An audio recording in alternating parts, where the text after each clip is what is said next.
eso. Bueno, hace mucho tiempo, cuando estaba joven, ya por los 20 años, creo, 20, 22 años, había una crisis en El Salvador, había una crisis política, social, había una guerra civil, y en ese tiempo no había opción, tenías que irte a la guerrilla, que era la izquierda, por ejemplo, de El Salvador, o al gobierno que había en turno en ese momento. Entonces no había opción realmente, no podías quedarte en medio porque entonces te acusaban de que eras de cualquier otro bando, entonces era muy difícil. Yo decidí irme para la Guardia Nacional, que en ese tiempo pues yo me fui a la escuela, me acuerdo estando estudiando en la escuela, nos mandaban a cuidar la escuela porque atrás de la escuela había una colonia y esa colonia estaba en una montaña y era muy fácil desde la montaña tirar a la escuela y matar a alguien por un francotirador, entonces nos mandaban a cuidar ahí. Pero me recuerdo que un día, hermano, habíamos corrido, habíamos hecho un montón de cosas en la escuela y yo estaba muy cansado. Y entonces me mandan a cuidar. Y claro, te mandan a cuidar y andas con tu fusil, con tu munición, tus balas y tu uniforme. Y me pusieron en un lugar y hermano, en un momento determinado me dormí. Me quedé dormido profundamente estando de vigilancia, o sea, ese era tan importante ese lugar porque si una persona, digamos, del grupo contrario llegaba a ese lugar, podía matar a varias personas que estaban a lo mejor en posiciones de vigilancia en la escuela, pero que no alcanzaban a ver a esas personas. Entonces, como eran muchos callejones, era muy fácil esconderse. Y estaba profundamente dormido y solamente me desperté cuando sentí que me quitaron el fusil, hermano. Y cuando me desperté ya no pude hacer nada, me había quitado el fusil, gracias a Dios, el cabo. Y me dice, ¿cómo se te ocurre dormirte si la vida de los que están allá en la escuela dependen de ti? Y claro, el otro estaba como a 50 metros, pero hermano, si alguien me quitaba el fusil, que no era de nuestro equipo, es claro que podía matar a los otros sin darnos cuenta. Entonces, me recuerdo de ese momento porque me sentí tan mal de no haber podido proteger a los compañeros de mi generación, la gente que estaba ahí estudiando en la escuela de la Guardia Nacional junto conmigo. Y es interesante porque Dios en cierto sentido a nosotros nos ha puesto también como vigilantes. Usted va conmigo a Ezequiel capítulo 3, dice la palabra que Dios nos ha puesto a nosotros como vigilantes, que la vida de la demás gente depende de lo que nosotros estemos. Si nos dormimos y no estamos vigilando la carga tan preciosa que Dios nos ha dado de proteger, de cuidar, de vigilar a esas personas que están bajo nuestro cuidado, de alguna manera el diablo puede destruir la vida de esas personas. El libro de Ezequiel está un poco adelante de Isaías. Ezequiel fue un profeta muy especial porque está después de Daniel. Ezequiel está antes o después. Antes de Daniel está Ezequiel. Ezequiel es uno de los profetas tremendos porque Ezequiel fue llevado en cautiverio cuando él tenía como 30 años. Ezequiel era sacerdote y él fue llevado a Babilonia como cautivo. Y estando ahí, yo lo llamó al ministerio. Y entonces dice la palabra que en un momento determinado Dios permite que Ezequiel vaya en el espíritu hasta Jerusalén y le muestra lo que es la condición espiritual del pueblo. Pero en medio de todo eso Dios lo llama a Ezequiel a ser un vigía, a ser alguien que esté protegiendo al pueblo, que esté viendo el peligro que viene. Y entonces en Ezequiel capítulo 3, en el versículo 16, Ezequiel capítulo 3, versículo 16 hasta el versículo 21, vean lo que dice este pasaje es impresionante, hermano. Ezequiel capítulo 3, versículo 16 hasta el versículo 21, dice, y aconteció que al cabo de los 7 días, o sea, Dios había hablado otras veces a Ezequiel, pero después de 7 días le volvió a hablar y le dijo, vino a mí palabra de Jehová diciendo, versículo 17 por favor, Ulises, dice, hijo de hombre, yo te he puesto por atalaya. El atalaya es el vigilante, es la persona que está en la torre de vigía y que está vigilando que la gente que está dentro del campamento no sea atacada, que si viene algún enemigo atacado, esa la tarea es de que da la voz, la alarma, para que la gente se despierta y pueda defenderse. Dice, atalaya a la casa de Israel, oirás tú la palabra de mi boca y los amonestarás de mi parte. O sea, Ezequiel como atalaya, como vigía, como vigilante, como guardia que estaba puesto ahí, tenía que estar puesto para dar la alarma al pueblo. Versículo 18 dice, cuando yo dijera al impío, de cierto morirás, y tú no le amonestares ni le hablares para que el impío sea percibido de su mal camino, a fin de que viva, el impío morirá por su maldad, pero su sangre demandaré de tu mano. Versículo 19. Pero si tú amonestares al impío y él no se convirtiere de su impiedad y de su mal camino, él morirá por su maldad, pero tú habrás librado tu alma. Versículo 20. Si el justo se apartare de su justicia y hiciere maldad y pusiere yo tropiezo delante de él, él morirá, porque tú no le amonestaste, en su pecado morirá, y sus justicias que habían hecho no vendrán en memoria, pero su sangre demandaré de tu mano. Versículo 21. Pero si al justo amonestares para que no peque y no pecare, de cierto vivirá, porque fue amonestado y tú habrás librado tu alma. Es impresionante, pero en este pasaje Dios llama la atención de Ezequiel, le dice, mira, yo te he escogido a ti. Y es interesante porque a lo largo del pasaje Dios va mostrándole a Ezequiel varias cosas importantes. Hay varios aspectos importantes que podemos rescatar del pasaje. Por lo menos el versículo 17 dice, hijo de hombre,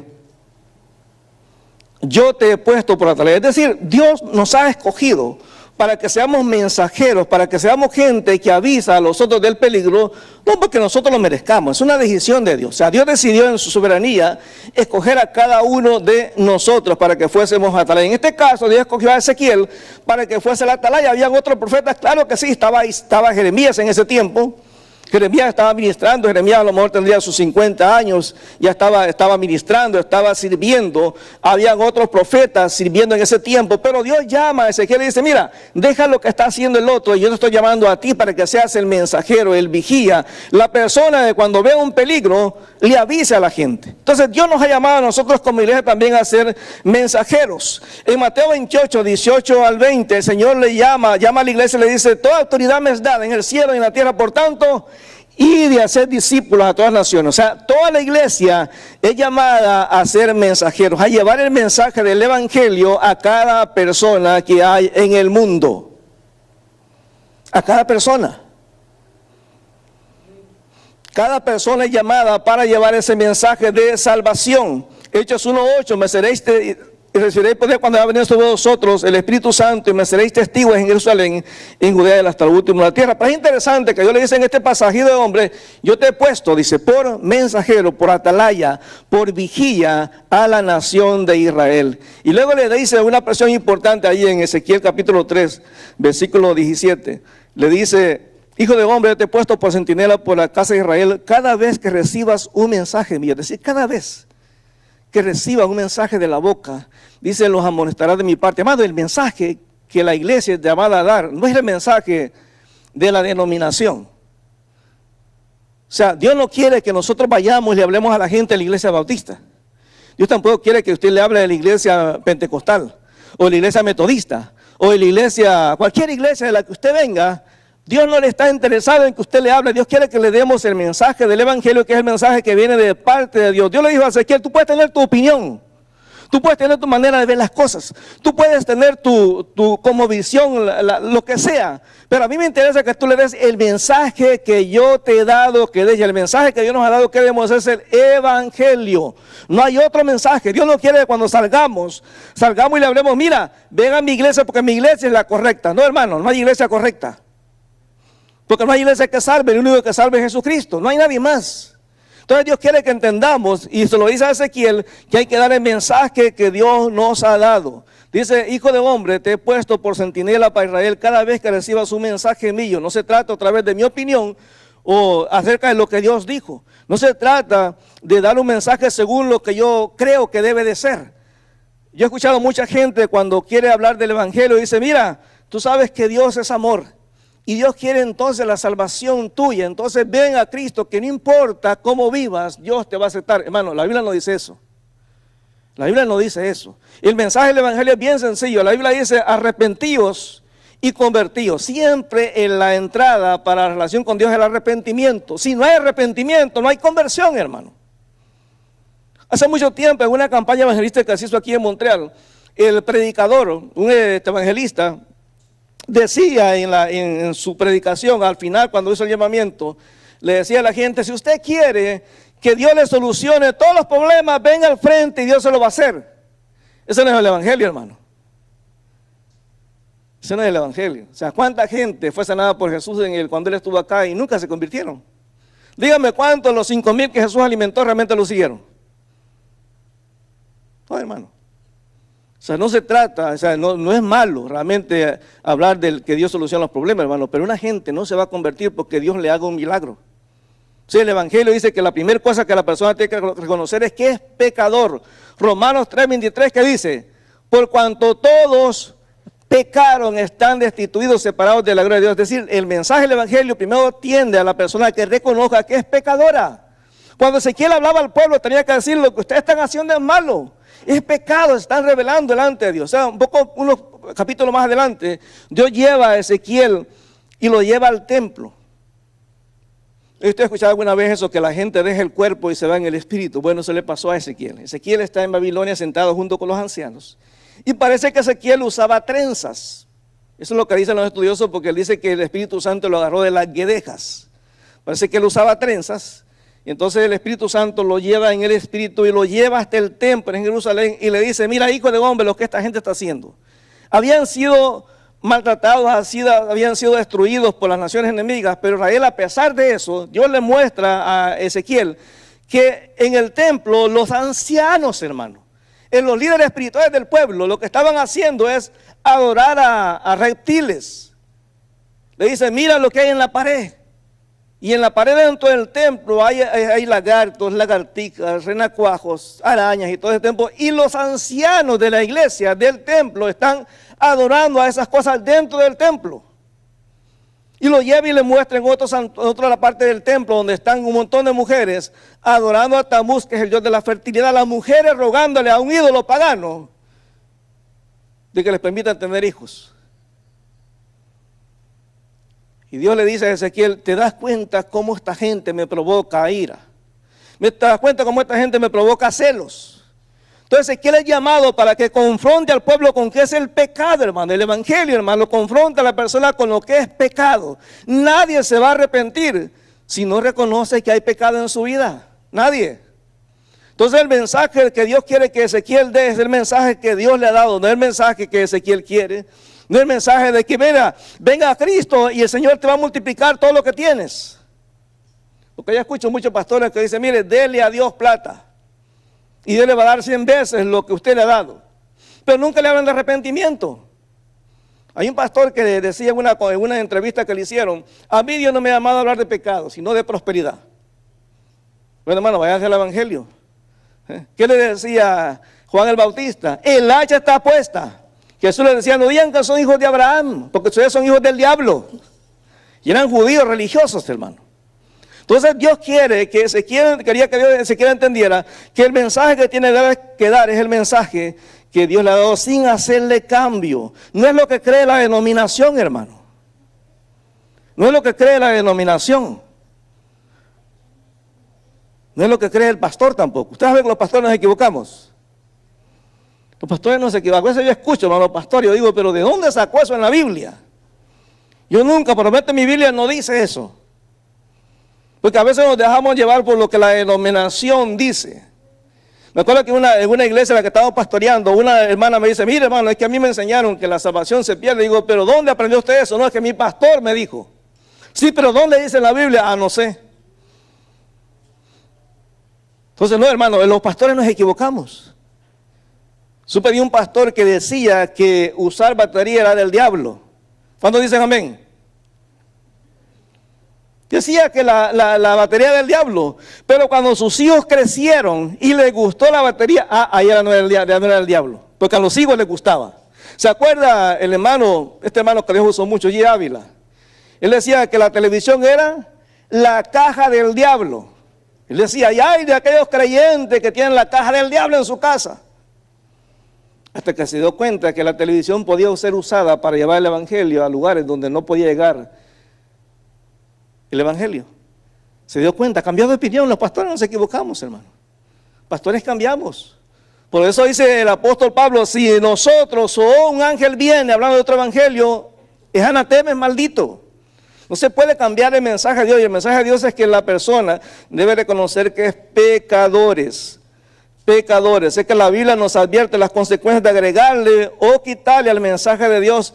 Deuteronomio 4:2 dice esto: no añadiréis a las palabras que yo os mando, ni disminuiréis de ellas, para que guardéis los mandamientos de Jehová vuestro Dios que yo os ordeno. Apocalipsis 22:18. Apocalipsis 22:18. Mira la advertencia que Dios le da a la iglesia.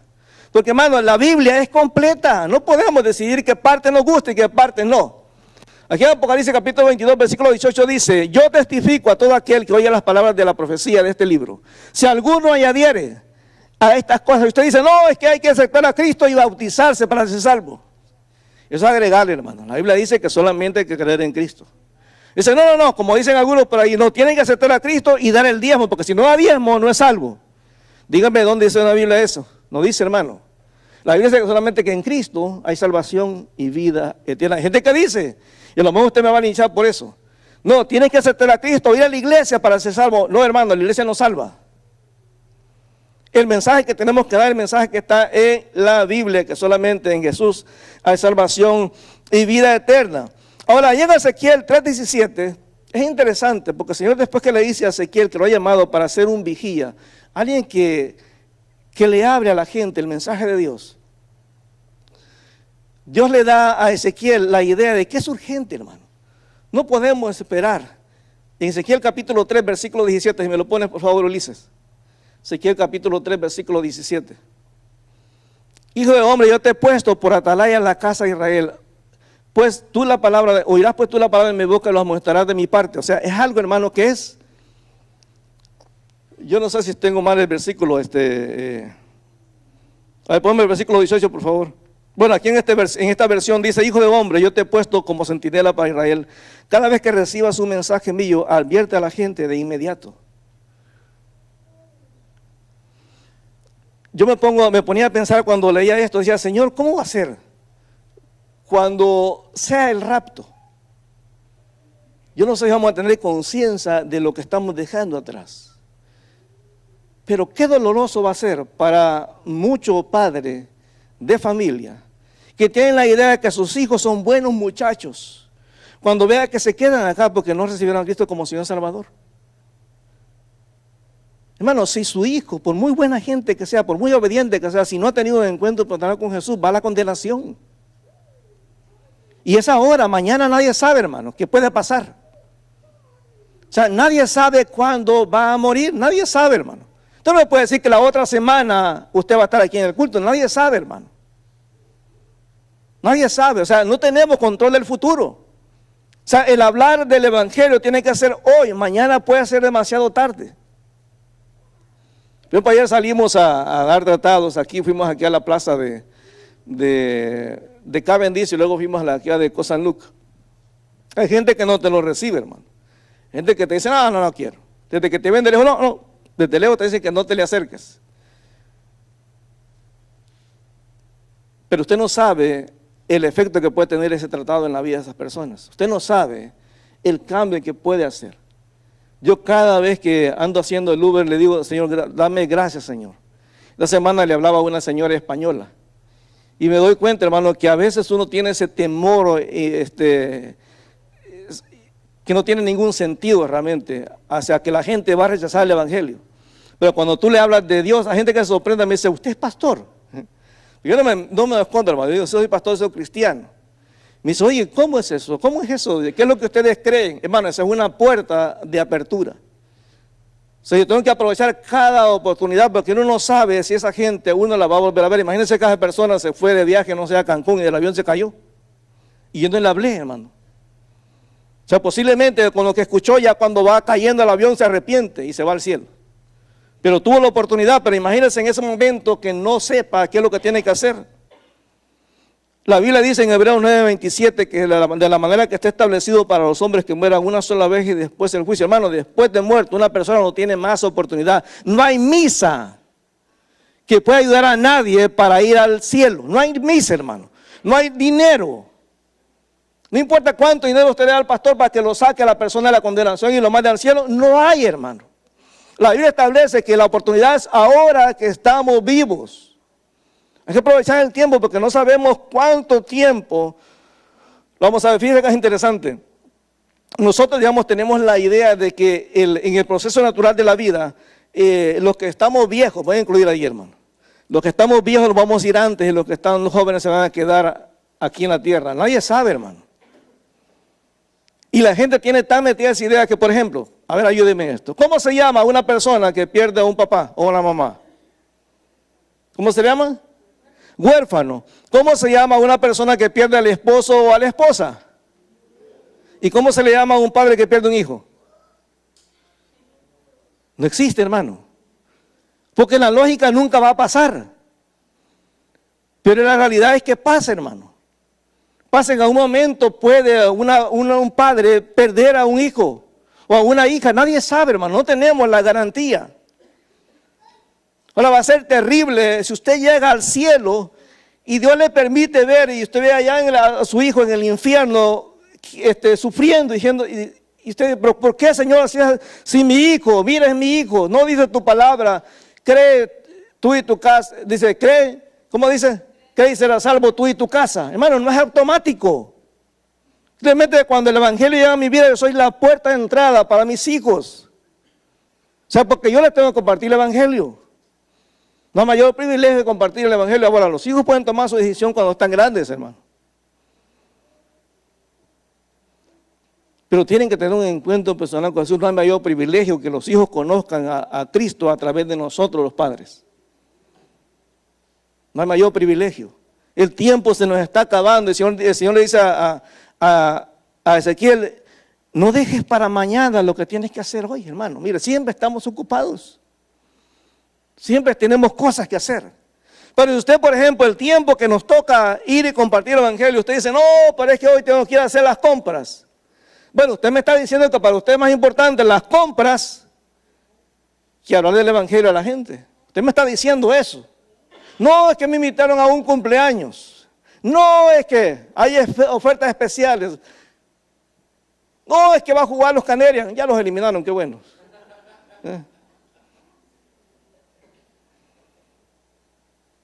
Entonces perdemos el tiempo, le damos prioridad a cosas que no son importantes. Hermano. Puede ser que sean importantes, pero hermano, hay cosas que son más importantes. Hermano, sus hijos. Hoy en la tarde, cuando usted se reúne en la mesa, dígale, mijo, tú ya estás seguro de que has tenido un encuentro personal con Jesús. Y no ponga excusa de edad. ¿Qué edad tenía Marali cuando se acercó al Señor, amor? 3 años, ¿no? Y era bien quisquillosa. Una vez mi esposa le empezó a compartir el evangelio desde chiquita. Le decía, mi hija, tú tienes que entregarle tu corazón a Cristo para que tengas un corazón nuevo. Y decía, no, porque yo ya tengo muchos corazones. Porque en la cama de ella había molduras de corazones blancos. Era una cama de metal. Y decía, no, yo no quiero más corazones porque ya tengo varios corazones. Entonces, pero un día, yo que ya había crecido un poquito más, tenía 4 años quizás, cuando me ve en la oficina estudiando y llega y me dice, papi, ¿qué estás haciendo? Chiquitita, flaquita. Le digo, pues estoy estudiando de la palabra de Dios. Y me dice, ¿y qué es eso? Entonces le empiezo a explicar. Entonces le digo, mija, ¿tú nunca has entregado tu vida a Cristo? No sé qué es eso. Entonces le empiezo a explicar el evangelio y le digo, mija, ¿tú te gustaría que Jesucristo fuese el Salvador y el Señor de tu vida? Me dice, sí quiero. Entonces en un momento oramos con ella, 4 años. Ahora pregúntale sus convicciones. No, hermano, no importa la edad. Esa es nuestra responsabilidad, nuestro privilegio. No perdamos el tiempo, hermano. Dice, yo no le comparto el evangelio a mi mamá porque que se vaya al infierno esa vieja. No, hermano. No, háblele, hermano. Sí, ella puede haber cometido errores, pero es una persona que está en el corazón de Dios para que sea salvo. El Señor dice que Dios no quiere que el impío perezca. O sea, Dios lo hace serio porque entiende que es importante que toda persona pueda tener un encuentro personal con Jesús. Versículo 18.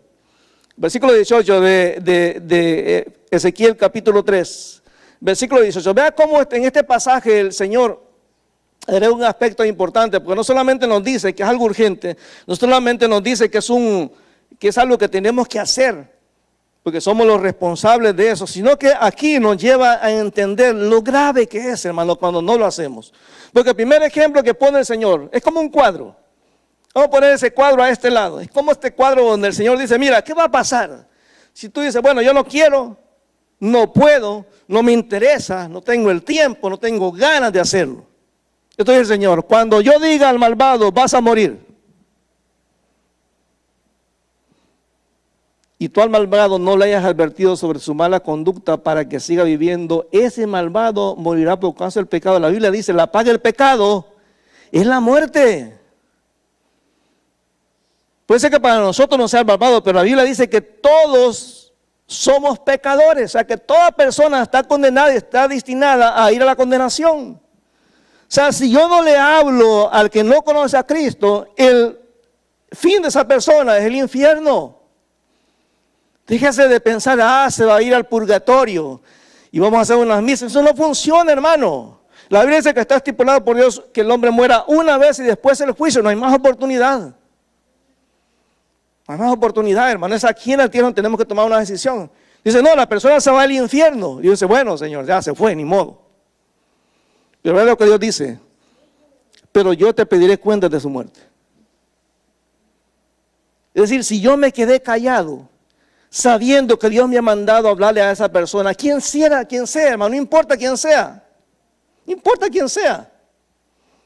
Si yo no le hablé a mis hijos del Evangelio, si no le hablé a mis amigos del Evangelio, si no le hablé a mis compañeros de trabajo del Evangelio, si no le hablé a esa persona que se sienta siempre conmigo en el autobús, si no le hablé a esa persona que a lo mejor encontré en la tienda, porque bueno, aquí encuentra uno latinos por donde sea, por donde sea. Usted no puede decir, pues no, Señor, yo me quiero evangelizar, pero quiero ir a China a evangelizar. Bueno, hay un montón de chinos ahí en Chinatown. Dice, no, Señor, yo tengo el corazón por los musulmanes. Uy, hermano, vayas a salonar un montón de musulmanes ahí. No, yo quiero los hindú, vayas a Cotenese, hermano, pakistaníes. Y a veces paso desapercibido porque todos se parecen a mí. Los pakistaníes, hay unos hindú que se parecen. O sea, hermano, no podemos estar perdiendo el tiempo. Dice, no, está bien, esa persona se va a ir, ese curso natural se va a ir al infierno. Porque es pecador, nació así, pecador condenado. Pero si tú no le hablas, tú decidiste no hablarle, dice, cuando nos encontremos, yo te voy a pedir cuentas de eso. Y la pregunta es, si usted, por ejemplo, imagínese, hoy se reuniera con Dios. No estoy diciendo que alguien se va a morir hoy, hermano. Imagínese que usted se reuniera con Dios y Dios le dijera, ok, dame la razón por la cual nunca le compartiste a tus hijos del Evangelio. Yo puedo decir, Señor, pero es que yo pensé que era trabajo de los maestros de escuela dominical. Señor, pensé que era trabajo del pastor. Yo pensé que era trabajo de la iglesia. Usted puede poner cualquier excusa. Dios dice, yo te voy a pedir cuentas a ti por no haberlo hecho.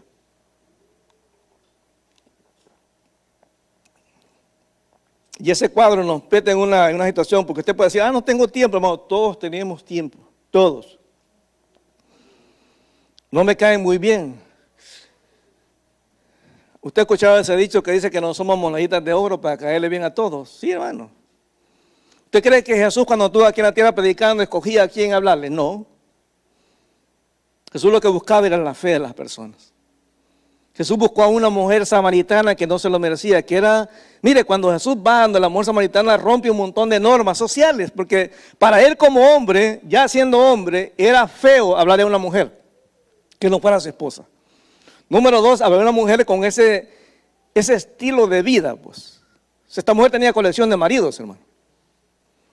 ¿Cuántos maridos había tenido, hermano? Y que tenía ahora no era su marido, era su amante. ¿Y usted cree que Jesús la menospreció por esa condición? No, hermano. Fue y le habló del pecado que había en su vida y le dio la oportunidad de tener a Cristo en su vida. ¿Y qué es lo que hizo esa mujer? Lo más tener en cuenta con Cristo fue hablar a los hombres que posiblemente habían sido sus esposos. Y la gente, mira, yo creo que habló con tanta convicción que la gente dice, ya no creemos porque lo que tú nos dijiste, sino porque ya nosotros lo vimos. O sea, no importa tu pasado, no importa de dónde Dios te ha sacado, Dios te ha escogido para llevar ese mensaje de salvación. Ahora, si no le hablamos, la persona se va a ir al infierno, o sea, ese es su camino y va a terminar ahí. Hay gente que pensamos, bueno, Señor, pero yo soy malo para hablar, hermano. Usted se da cuenta en la Biblia que Dios nunca acepta un no por respuesta. ¿Se acuerda cuando Moisés, Dios lo llama al ministerio? ¿Qué le dice Moisés? Señor, yo soy tartamudo. En el momento que Dios se enoja, le dice, bueno, voy a mandar a Aarón como que fuera tu profeta. Si usted le puede decir lo que sea, ay, Señor, yo no hablo francés. ¿Y quién está diciendo que Dios lo está hablando, mandando a los quebecois? Háblenle a los latinos. Mire, hermano, no hay lugar donde uno no encuentre latinos. Yo le contaba, creo que a Maralio, a Adriana, que esta semana estaba en el aeropuerto y ahora han cambiado el sistema, ahí está un poco raro, pero uno no sabe quién le va a tocar de pasajero. Pero me tocó una muchacha. Y cuando uno ve la cara, hermano, y dice, esta es latina. Yo le vi el cuyo en la frente. ¿Sabe por qué? ¿Qué cultura come cuyo, hermano? Los ecuatorianos comen cuyo. ¿Sabe cuál es el cuyo? Es un tipo de conejo chiquito. Ellos se lo comen, como una rata, pues, pero ellos se lo comen. A ellos les gusta mucho. El cuyo, sí, pero ellos le llaman cuyo. Hermano, y cuando hablamos en español me dice, ay, qué bueno, y venía preocupada porque a lo mejor no iba a hallar cómo les hablo en francés a esta gente si no entiendo francés. Hermano, oportunidad. Y empezamos a hablar, hermano. No sé si la voy a volver a ver. Pero tú no puedes perder esas oportunidades porque tú no sabes si esa es la última oportunidad para esa persona escuchar el evangelio. Dice, mira, está bien, déjalo, esa persona se va a ir al infierno. Pero cuando tú y yo nos encontremos, te voy a pedir cuenta. Mira lo que dice el 19. No, más a otro cuadro. Allá es cuando no lo hicimos, pero mire cuando nosotros lo hicimos, cuando dijimos, sí Señor, yo lo voy a hacer. Porque recuérdense, nosotros no somos llamados a convertir a la gente, nosotros somos llamados a predicar el evangelio. Dice, en cambio, si tú le adviertes y él no se arrepiente de su maldad ni de su mala conducta, morirá por causa de su pecado. O sea, el pecado lo va a llevar, hermano, a la condenación. Porque él decidió, a pesar de que se habló del evangelio, no quiso aceptar el evangelio, simplemente no le importó. Y usted va a encontrar mucha gente que no quiere. Ayer que estábamos allá en la plaza de aquí de San Luc, había gente que de lejos, no. O sea, que no lo hubiéramos tratado. Simplemente nos negaban, no queremos. Entonces tú no puedes obligarlos, hermano. Pero yo estoy haciendo mi trabajo. Si la persona decide no aceptarlo, pues es su decisión. Yo tengo que respetar eso. Pero entonces yo dice, bueno, entonces la persona se va a la condenación. Porque ha decidido realmente no aceptar, ni siquiera escuchar el mensaje del evangelio. Dice, pero tú habrás salvado tu vida. O sea, yo cumplí con mi responsabilidad, le abrí el evangelio, pero si la persona decidió que no quiere, es su decisión. Pero yo cumplí con mi responsabilidad de llevar el mensaje del evangelio y hablar de esa persona, hermano. Yo no tengo que convencer a nadie. Yo cuando estamos predicando aquí al frente, hermano, yo le digo que a veces yo peleo con el Señor, porque a veces yo lo veo a usted, hermano, que estamos hablando del evangelio y veo a veces las caras que dicen, sí, es cierto, amén, sí, pero no cambia. Y uno se desanima y dice, oye, pero si entendió el mensaje, si se da cuenta que Dios le está hablando su vida, pero no quiere cambiar su vida, yo no puedo hacer nada más. Su responsabilidad si usted no quiere cambiar. Pero mi responsabilidad es que en un momento, cuando yo me pida cuenta y me dice, a ver, Manuel, ven acá. ¿Tú alguna vez le hablaste a Getsemaní que tenían que predicar el evangelio? Y digo, sí, Señor, ahí está. ¿Qué fecha es ahora, hermano? 25 de mayo del 2025, ahí está. 25 del 25, no se puede olvidar, hermano, del mes 5. 25, 5, 25, no se nos puede olvidar. No podemos decirle al Señor que no, hermano, que no sabíamos. Entonces el Señor nos llama a entender que hay una responsabilidad. O sea, si yo le hablo, ya la persona se va a arreglar con el Señor. O sea, ellos van a morir en sus pecados. Miren, Juan capítulo 3, versículo 18 al 19. Juan capítulo 3, versículo 18 al 19. Porque, hermano, dejemos de estar pensando, como piensa mucha gente, de que si la persona es buena persona se va al cielo. Eso no funciona, hermano. La persona puede ser la mejor persona del mundo, la persona más altruista. Pero si no ha tenido un encuentro personal con Jesús, no se va a ir al cielo. Ay, he escuchado cristianos que dicen, no, que va, en el cielo ya está ahí ¿cómo se llama esta señora? La Calcuta. Y hacen énfasis, no, si esa persona con tanta gente que Dios está en el cielo. No, hermano. No se va al cielo por hacer buenas obras, que eso es importante. Se va al cielo por haber tenido un encuentro personal con Jesús, reconocer que soy pecador y reconocer que solamente Cristo me da salvación y vida eterna. Jesús dijo, yo soy el camino, la verdad y la vida, nadie. Yo no puedo decirle, Señor, pero si yo era pastor en la iglesia, ¿cómo que no me vas a dejar entrar al cielo? Y el Señor me va a decir, no, pero espérate. En un momento entregaste tu vida a Cristo, porque hermano, el ser pastor no significa que uno va para el cielo. Porque hay pastores que están ahí por negocio. Yo he conocido gente que se metieron a estudiar teología porque es como otra carrera. como otra carrera más, como estudiar medicina, abogacía, ingeniería, lo que sea, otra carrera. En el ambiente inglés es así, hermano. Tú te das cuenta cuando hablas con la gente, no hay una relación con Cristo. Simplemente es una religión. Yo he conocido pastores que parecen chimenea fumando, hermano. De verdad, yo no sé cómo le hacen. Conocí a un pastor en Nueva York, hermano, mire, impresionante, nunca he conocido a nadie así. Se terminaba el cigarro y encendía otro con el que se estaba apagando. Todo el día. Pero en la ciudad era una persona muy respetada porque el pastor fulano de tal, hermano, no.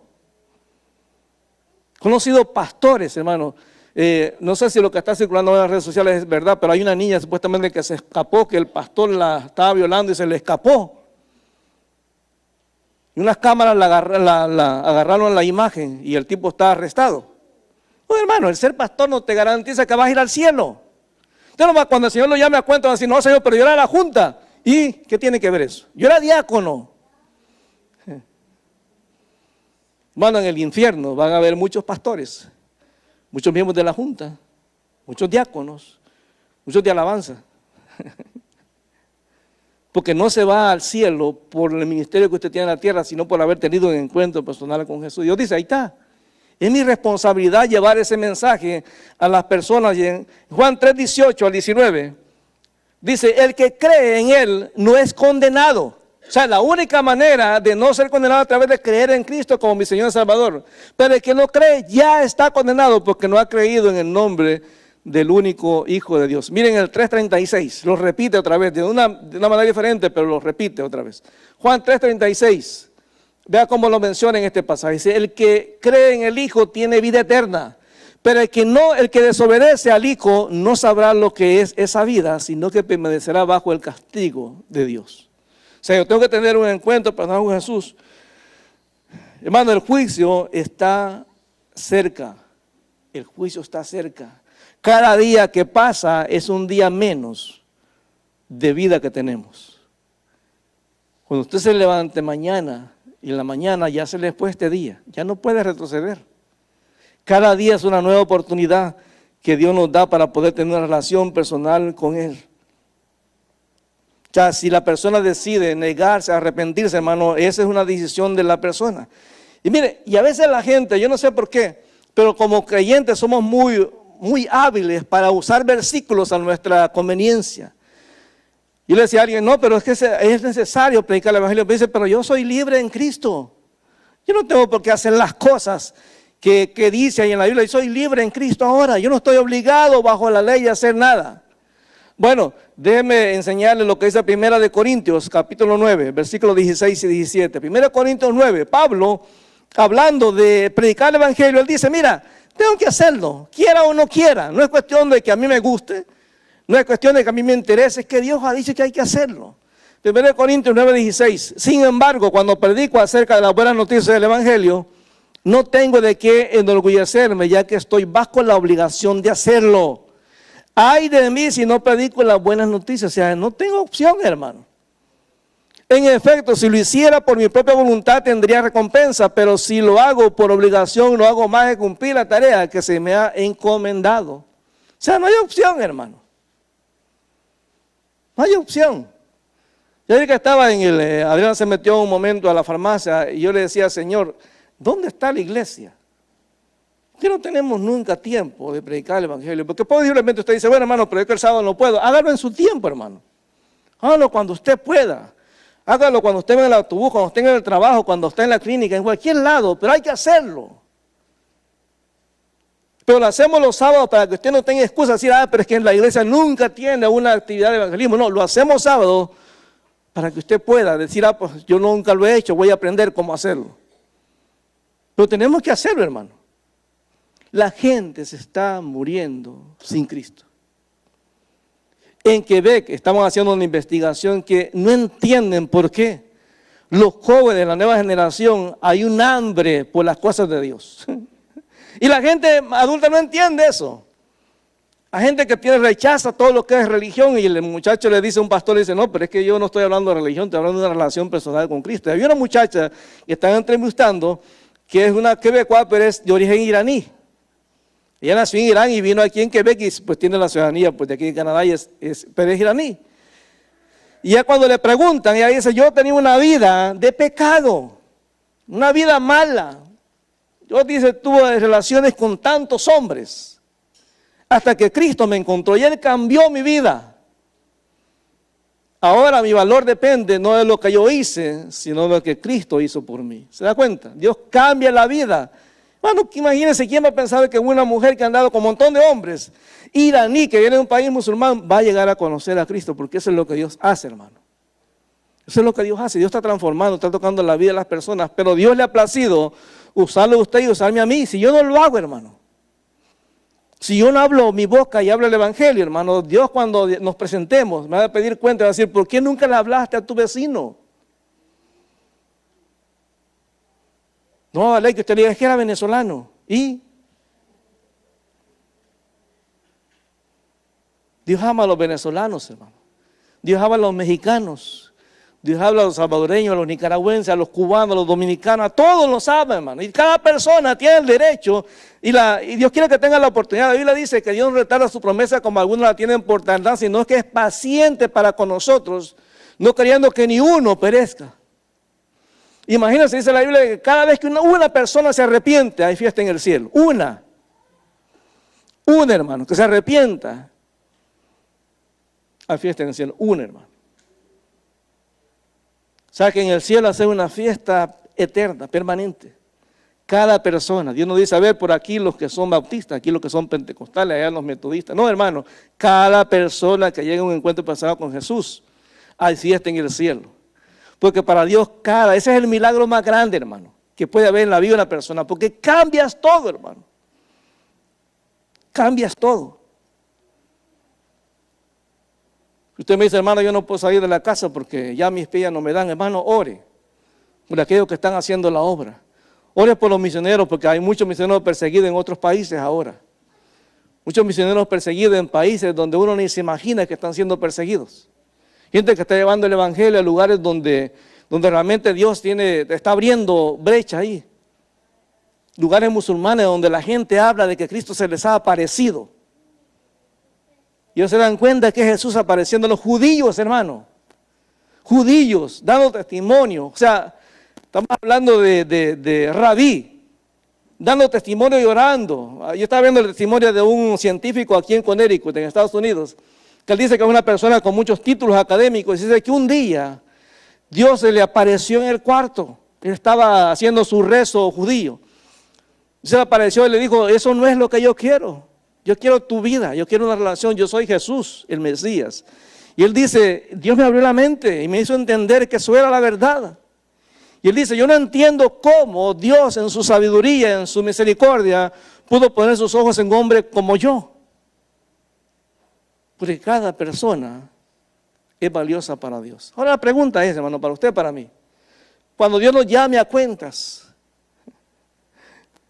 ¿qué razón le daremos para no haber hecho las cosas? ¿Qué le parece si hoy hacemos un compromiso con Dios y le decimos, Señor, a partir de hoy yo lo voy a hacer? Aunque sea dar un tratado. Empezar a orar por esa persona que yo veo todos los días en el autobús. Señor, por esa persona que se sienta siempre en el metro a la par mía. Por esa persona a lo mejor que esté en el trabajo, Señor. Que está pasando un problema, que está pasando una crisis, que está pasando una situación difícil. Señor, ayúdame a dar la palabra adecuada. Señor, dame las lenguas, la habilidad de hablar en francés o en inglés para compartir con esas personas. Dame la habilidad, Señor, para poder llevar tu palabra. Señor, no conozco mucho teología, pero puedo contarles lo que tú has hecho en mi vida. Decirles de dónde tú me sacaste. Y como dice la Biblia, Ezequiel fue llamado a ser un vigía, un atalaya. Yo tengo que decir a la gente que la destrucción del mundo, que el fin del mundo está cada día más cerca y que tenemos que prepararnos para el regreso de Cristo a la tierra. Padre, te alabamos en el nombre de Jesús. Mi Dios, te damos gracias porque tú eres un Dios bueno, un Dios maravilloso. Señor, tanta gente que encontramos todos los días. Cuánta gente, Señor, hay afuera, Señor, con la que tenemos contacto todos los días, que van al trabajo, que los vemos en la escuela. Algunos son amigos, otros familiares, otros conocidos. Y Padre, cada vez que esas personas tienen contacto conmigo, es una oportunidad que tú me estás dando de hablarles, Señor. Señor, yo no soy responsable de que se conviertan, soy responsable de llevar el mensaje. Porque el que hace el convencimiento es el Espíritu Santo. Padre, toca la vida de cada uno de los que estamos acá. Padre, que las excusas que muchas veces el enemigo, la carne, pone en nuestro corazón, de falta de tiempo, de miedo, temor, falta de interés, Señor, sean puestas a un lado en el nombre de Jesús, y que tú nos ayudes a entender que el tiempo se nos está acabando, que muy pronto tú regresas por tu iglesia, Señor, a ver más oportunidades de predicar tu palabra. Es ahora, Señor. Señor, cuando vemos el mundo nos damos cuenta que el tiempo se nos está acabando, que muy pronto la trompeta sonará y tú te llevarás a la iglesia.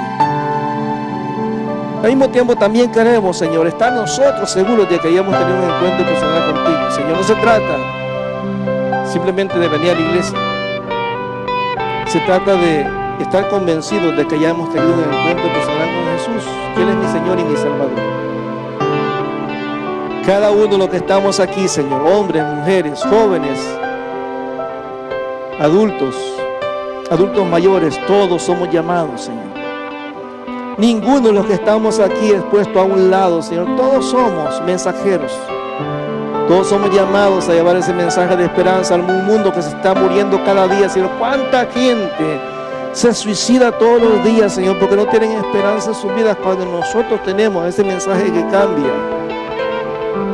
Señor, toca a tu pueblo acá. Espíritu Santo, muévete, Señor, en este lugar.